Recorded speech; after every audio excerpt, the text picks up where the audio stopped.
ஒரு பெண்ணோட ஜாதகத்துல சந்திரன் மூல நட்சத்திரத்தில் இடம்பெறக்கூடாது என்பது பண்டைய காலம் தொட்டு நம்மிடையே பழக்கத்தில் இருந்து வருகிறது.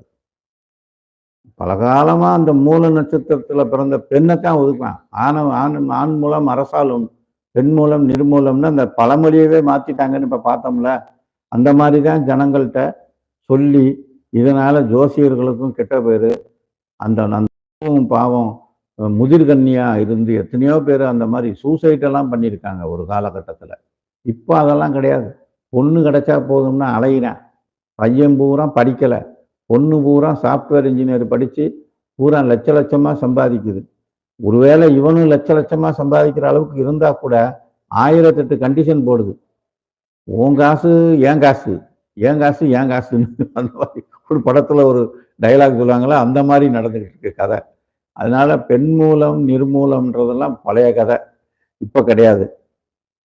அது மாதிரி அதுக்கு காரணம் என்னன்னா, அந்த பண்டைய காலத்துல சொன்னாங்கல்ல, பெண் ஒருத்தி ஜாதகத்துல மூல நட்சத்திரத்துல ஒரு பொண்ணு பிறந்திருந்தா அது ரொம்ப தோஷம்னு சொல்லிக்கிட்டு இருந்தாங்கல்ல. அதுக்கு காரணம் தனுசு ராசியில மூல நட்சத்திரத்தில் பிறந்த பெண்ணிற்கு 7ஆம் இடமாக அமைவது புதன் வீடாகிய மிதுன ராசியாகும். அந்த புதன் கிரகங்களின் காரகப்படி மாதுல காரகன் என்று வழங்கப்படுவார். அந்த புதனே ஜாதகத்தில் மாமனார் மற்றும் மாமியார் ஆகியோரின் நிலையை அறியவும் பயன்படுகிறார். எனவே மூல நட்சத்திரத்தில் பெண்ணிற்கு களத்திர ஸ்தானமாய் புதனுடைய வீடே அமைவதால் அந்த பெண்ணின் கணவன் தன் மாமனார் மற்றும் மாமியார் ஆகியோர் தயவிலேயே காலம் கழிக்க நேரிடும் என்பதாலேயே மூல நட்சத்திரத்தில் பெண் எடுக்க இன்றும் சிலர் தயங்குகின்றனர். இப்போதும் கூட மாமனார் வீட்டுடன் இருக்க மருமகன்கள் தயங்குவதும் அப்படி ஒரு பழக்கத்தை ஆண்டாண்டு காலமாய் கடைபிடித்து வருவதும் ஒரு காரணமாகும்னு சொல்லப்பட்டது. புரிஞ்சுக்கிட்டீங்களா?